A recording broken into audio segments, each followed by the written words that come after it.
श्रीमद् भागवत को हिंदू धर्म का सर्वाधिक महत्वपूर्ण पुराण माना गया है। मनुष्य के जीवन में श्रीमद् भागवत कथा का बड़ा महत्व है। श्रीमद् भागवत कथा से मनुष्य को ज्ञान व वैराग्य की प्राप्ति होती है। श्रीमद् भागवत कथा जीवन में उद्देश्य व दिशा को दर्शाती है। इसलिए कहते हैं कि श्रीमद् भागवत कथा सुनने मात्र से मनुष्य को मोक्ष की प्राप्ति होती है और उसे ईश्वर के श्री चरणों में स्थान मिलता है।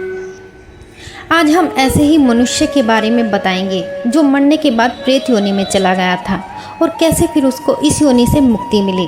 हमारे धर्म ग्रंथों में ऐसी कई कथाएं हैं जो हर किसी को नहीं मालूम, इसलिए वीडियो को अंत तक ज़रूर देखें और अगर वीडियो अच्छी लगे तो चैनल को सब्सक्राइब और वीडियो को लाइक करके ज़रूर जाएं। तो चलिए दोस्तों शुरू करते हैं। एक पौराणिक कथा के अनुसार तुंगभद्रा नदी के तट आत्मदेव नामक ब्राह्मण रहता था जो बड़ा ही विद्वान था। आत्मदेव का सबसे बड़ा दुख यह था कि उसको कोई संतान नहीं थी। एक बार वह जंगल में गया और उसे एक साधु मिले। उसने साधु को अपनी सारी पीड़ा बताई। तब साधु ने उसे एक फल दिया और कहा कि इसे अपनी पतली धुंधली को खिला देना। लेकिन उसकी पत्नी ने यह फल खुद नहीं खाया और उसे एक गाय को खिला दिया। कुछ समय बाद गाय ने एक बच्चे को जन्म दिया जो एक मनुष्य के रूप में था। उसका नाम गोकर्ण रखा गया। वही धुंधली को उसकी बहन ने अपना एक पुत्र दे दिया जिसका नाम धुंधकारी रखा गया। दोनों पुत्र में गोकर्ण तो ज्ञानी व पंडित निकला, लेकिन धुंधकारी दुष्ट व दुराचारी निकला। उसने अपने जीवन में चोरी करना शुरू कर दिया। उसने दूसरों को कष्ट पहुंचाना शुरू कर दिया। अंत में उसने अपने पिता की सारी संपत्ति नष्ट कर दी। इससे दुखी होकर पिता आत्मदेव घर छोड़कर वन में चले गए और प्रभु की भक्ति में लीन हो गए। उन्होंने धर्म कथाएं सुननी शुरू कर दी। इधर माँ धुंधली घर पर ही थी। एक दिन धुंधकारी ने माँ को मारा पीटा और पूछा कि धन कहाँ छुपा रखा है।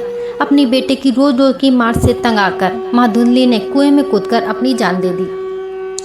कुछ समय बाद धुंधकारी की भी मृत्यु हो गई। वह अपने कुकर्मों के कारण प्रेत बन गया।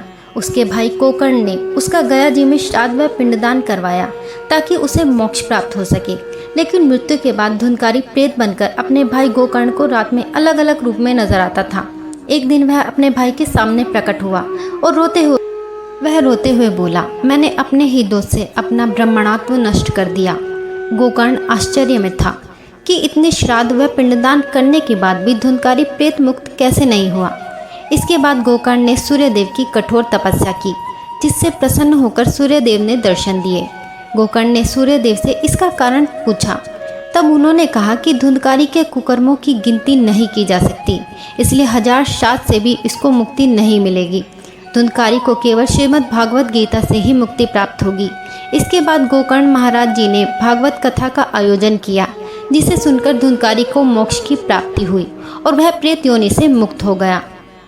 श्रीमद् भागवत गीता हमारे धर्म का एक महत्वपूर्ण अंग है, इसलिए मन साफ कर पूरी श्रद्धा व निष्ठा से भगवान का ध्यान करें। किसी को अगर आप कोई लाभ ना पहुंचा सके तो कोशिश करें कि आपसे उसे कोई पीड़ा भी ना हो। आपको वीडियो कैसी लगी हमें कमेंट बॉक्स में ज़रूर बताएं और अगर अच्छी लगी हो तो लाइक ज़रूर करें। आपकी सारी मनोकामनाएं ईश्वर पूरी करें। जय श्री कृष्णा दोस्तों।